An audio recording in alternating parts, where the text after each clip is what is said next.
Chers amis, bienvenue pour la première du Grand N'importe Quoi, avec comme invité et marraine de cette émission, Tristan Banon. On va tout de suite commencer par une petite revue de presse des actus qui se sont passées sur cette semaine. La première, très importante, Jean-Luc Delarue décide de faire le Tour de France en camping-car. C'est pas mal. Tout ça pour suivre la ligne blanche, on n'est quand même pas du tout dans la déconnade, dans la dérision. Kinetic, tiens, la nouvelle connerie là qui vient de sortir pour Microsoft, ou pour Xbox, la manette, c'est moi. Imagine ce que tu peux faire avec la manette, putain, c'est bon ça, hein. La manette, c'est moi, la manette, c'est moi. Ah là là là là. Zoé, un prénom de voiture. Bon, moi j'attends juste un truc, hein. On appelle une voiture Simone, comme ça on pourra la faire pour de vrai, en voiture. Simone. Comme à Barcelone, on va avoir des mimes pour calmer les fêtards la nuit. Si, des mimes pour calmer les fêtards la nuit. Heureusement que Carla Bruni a chanté à l'Olympia. Ça a calmé personne, personne ne faisait de bruit. Le remaniement du gouvernement. Belle chose, grosse information hein, cette semaine. Juste une chose, ça ressemble pas à une chanson de Claude François. Ça s'en va et ça revient, c'est fait de tout petit rien. Il faut savoir juste une chose, c'est que notre cher président, après l'ouverture express, nous a fait la fermeture éclair. C'est pas mal quand même. Pourquoi il faut toujours emmener une moche avec soi? Parce que quand tu la trouves belle, c'est que t'es bourré. Moralité, la femme éthylotest existe.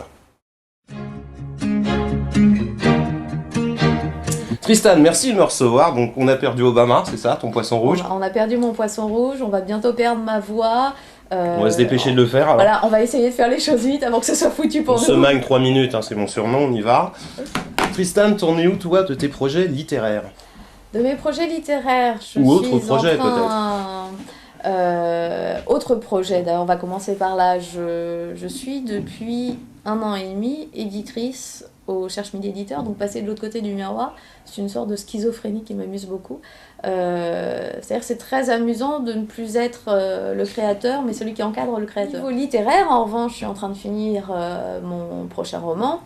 Et je suis très heureuse parce que je le fais pour mon éditrice historique qui est Véronique Deburg, qui est mon éditrice depuis les débuts et avec qui je travaille sur ce roman-là. Et donc c'est un grand moment de bonheur et je suis ravie de le finir là.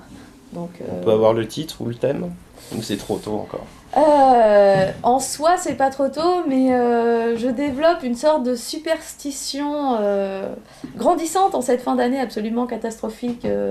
C'est non pas qu'il y a un poisson qui soit mort, mais il y a beaucoup de choses pas très gaies qui se passent ces temps-ci. Et donc je me dis que je ne vais pas attirer le mauvais sort vers moi et garder la possibilité d'annoncer des bonnes nouvelles quand tout sera finalisé. Ça prend combien de temps de faire un livre? De l'écrire finalement, pas longtemps.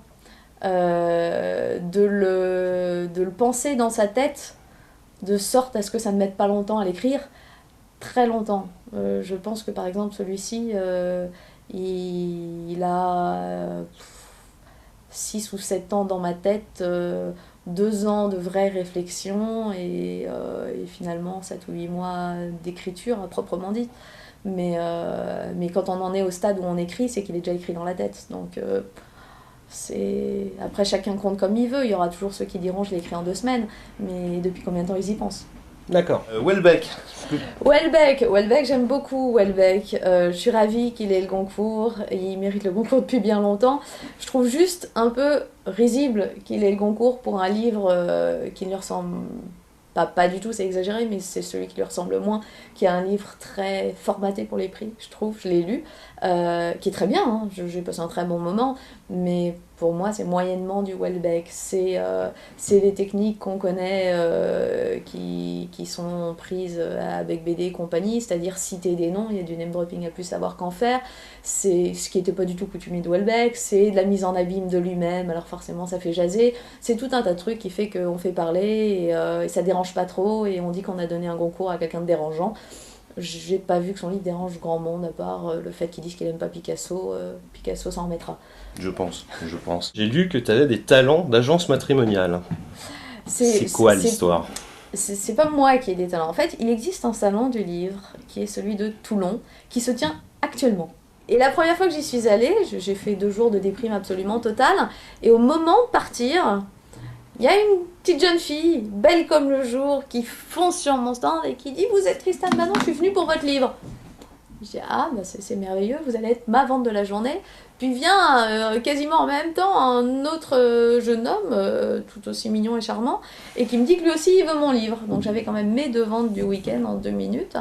Et donc voilà, le temps se passe, mon 2e livre sort, on me propose d'aller à Toulon. J'hésite, puis je me dis bon, allez, je vais y aller, puis on sait jamais, je retrouverai peut-être les 2 acheteurs. Voilà. Pour faire l'histoire assez brève, ils sont arrivés ensemble. Entre-temps, ils s'étaient mis ensemble. Et donc voilà, donc ils s'étaient mis à acheter le suivant. Et la fois suivante, du coup je venais plus que pour eux, la fois suivante on est allé prendre un café, et puis un jour sur Facebook je reçois un mail d'une jeune fille qui me demande si je me souviens d'elle, et qui est donc la jeune fille du couple qui s'est séparée avec le jeune homme et qui est venue vivre sur Paris il y a 3 jours. Je sais pas pourquoi, j'avais un ami qui venait dîner, et je sais qu'elle est pas trop loin de Paris, elle est en banlieue parisienne, et je lui ai envoyé un mail sur Facebook en lui disant mais viens dîner avec nous, et elle est venue. Et donc, mes talents d'agence matrimoniale sont à l'état de 0, puisque elle s'est séparée de son deuxième homme. Mais du coup, rebondir là-dessus, tu peux rebondir. Mais je peux rebondir, eh bien tu ne crois pas si bien dire, parce que du coup nous étions 3 ici, et nous avons décidé de faire une soirée de célibataires la semaine prochaine, et donc peut-être que mes talents d'agence matrimoniale vont reprendre du poil de la bête. Un petit mot pour conclure ? Un petit mot pour conclure, bah écoute, allez, on va finir sur un mode politique parce que t'as commencé là-dessus quand tu es rentré dans la pièce. Quand tu es rentré dans la pièce, pas d'interview, mais quand tu es rentré dans la pièce, et tu m'as demandé si j'avais une histoire drôle que je pourrais raconter, et je t'ai dit la pure vérité, c'est-à-dire qu'elles entraient par la droite, sortaient par la gauche, et que j'étais incapable de m'en souvenir. Donc je pense qu'on a quand même la meilleure histoire drôle du monde. Elle est présidente de la République, elle est là jusqu'à 2012. Je sais pas si ça te fait rire, moi parfois ça me fait pleurer, mais on peut en rire, c'est plus drôle. C'est mignon, elle rentre par la droite, elle ferme par la gauche. Il y a un truc là-dessus. Il y a quelque chose à creuser. Non, ce que j'avais dit, après l'ouverture express, il nous fait la fermeture éclair, notre ami. Et voilà, on n'est pas loin.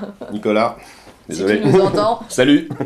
Je crois qu'on est viré. Merci beaucoup, Tristan. À très bientôt. Merci à toi.